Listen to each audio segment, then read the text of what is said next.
পশ্চিম বর্ধমান জেলার অন্ডালের বিমান নগরীতে স্থানীয়দের বঞ্চিত করে বহিরাগতদের কাজ দেওয়া হচ্ছে বলে নিজের দলের বিরুদ্ধেই বিস্ফোরক অভিযোগ তুললেন তৃণমূলের ব্লক সভাপতি কালো বরণ মণ্ডল।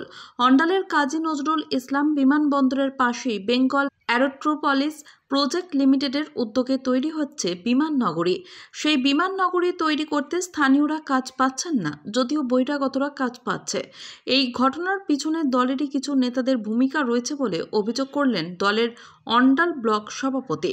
রবিবার বিকেলে অন্ডালের বিমান নগরীতে ঠিকা মজদুর ইউনিয়ন সমাবেশ থেকে এমনই বিস্ফোরক অভিযোগ তুললেন অন্ডাল ব্লক তৃণমূলের সভাপতি কালো বরণ মণ্ডল।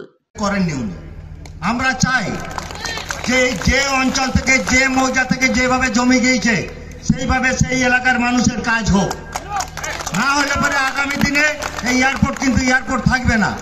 কেউ নিজের আধিপত্য খাটিয়ে পারে, জুলুম খাটিয়ে পারে, নিজের ব্যবসার বেনিফিট করার জন্য যে কোম্পানিদের সঙ্গে সেটেলমেন্ট করে পারে লোক ঢোকাবে এবং তাদের সঙ্গে সেটেলমেন্ট বাইরের লোক নিয়ে আসবে, সেসব কিন্তু চলবে না। এবারে ভোটার কার্ড দেখে পরে আমাদের এখানে খালি বাঙালির জন্য আমি চাই না, বাঙালি, বিহারি, মুসলিম সব কেউ পেতে পারে। যার ভোটার কার্ড আমাদের ব্লকের নেতৃত্বের মধ্যে 2 ব্লকের থাকবে, সেই এলাকা থেকে মানুষ ঢুকবে।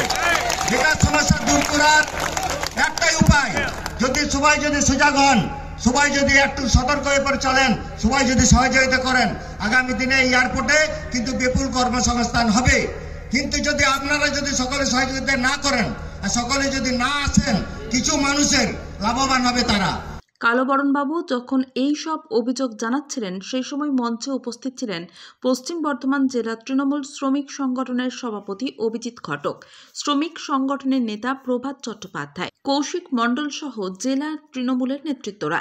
এ বিষয়ে তৃণমূল শ্রমিক সংগঠনের জেলা সভাপতি অভিজিৎ ঘটক পরে বলেন, স্থানীয়রা যাতে কাজ পায় সেই ব্যবস্থা করছে শ্রমিক সংগঠন। খুব তাড়াতাড়ি তৃণমূল শ্রমিক সংগঠনের নতুন কমিটি ঘোষণা করা হবে, সেই কমিটি এলাকার জন্য কাজ করবে বলেও তিনি আশাবাদী। তৃণমূল কংগ্রেসের যে শ্রমিক সংগঠন, সেই শ্রমিক সংগঠনকে আরো সক্রিয় করার জন্য আমরা এখানে সভা করছি এবং আমি যেটা বললাম কিছুদিনের মধ্যে আমরা নতুন করে একটা কমিটি ঘোষণা করব। সেই কমিটি শুধুমাত্র শ্রমিকদের স্বার্থেই কাজ করবে। এই 2024-এ কতটা অক্সিজেন পাবে?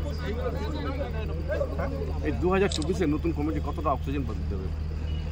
নতুন কমিটি অবশ্যই এই অঞ্চলের মানুষের জন্য কাজ করবে। আমরা সব জায়গায় যেটা বলছি যে যারা স্থানীয় তাদেরকে কাজে অগ্রাধিকার দিতে হবে, সেই বিষয়ে আমরা সক্রিয় হব এবং যারা অলরেডি এখানে কাজ করছেন তারা যাতে শোষিত না হয়। এখানে অনেক জায়গায় আমরা শুনছি জোর করে 12 ঘন্টার কাজ করানো হচ্ছে, সেই জিনিসটা যাতে আগামী দিন না হয় সেই বিষয়ে নতুন কমিটি হলে যে হবে সেই কমিটি নিশ্চয়ই সেটা দেখবে।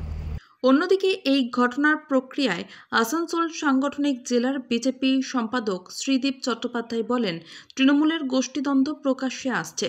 যতই লোকসভা নির্বাচনের দিন এগুচ্ছে ততই প্রখর হচ্ছে গোষ্ঠীদ্বন্দ্ব। দেখুন, আজকে তৃণমূলের শ্রমিক সংগঠন অ্যারোসিটির সামনে মঞ্চ বেঁধে এলাকার মানুষকে চাকরি দেওয়ার প্রতিশ্রুতি দিয়ে ওনারা মঞ্চ বেঁধেছেন। আমি এই অন্ডাল ব্লকের সভাপতি কালো বরণ মণ্ডলকে সাধুবাদ জানাবো যে এই এলাকার বেকার ছেলেদের কথা উনি ভেবেছেন। কিন্তু বিগত 10 বছর ধরে অ্যারোসিটি হচ্ছে, ওখানে কোনো কর্মসংস্থান হয়নি। উনি নিজে মুখে বলছেন যে এই এলাকায় অন্ডাল ব্লকের কোনো ছেলের চাকরি পায়নি। উনি পরিষ্কার করে দিয়েছেন ওনার ভাষণের মাধ্যমে যে এখানে তৃণমূলের আরেকটা গোষ্ঠী পয়সা নিয়ে অন্যান্য জায়গা থেকে লোককে চাকরি দিয়েছেন। আমি বলবো কালুবাবুকে, এতদিন আপনি কি করছিলেন? আপনি আগেও তো ব্লকের সভাপতি ছিলেন, তখন কেন এই বিষয় নিয়ে আপনি আন্দোলন করলেন না? কারণ সামনে নির্বাচন, আপনি জানেন নির্বাচনে যাদেরকে আপনারা মিছিল মিটিংয়ে বা যাদেরকে আপনারা ব্যবহার করেন তারা আপনাদের সঙ্গে নেই। কারণ কয়েকদিন আগে আপনি এখানে একটা মিছিল করেছিলেন, সেখানে 50টি লোক ছিল না। অন্ডাল থেকে প্রলয় বন্দ্যোপাধ্যায়ের রিপোর্ট, STTV নিউজ।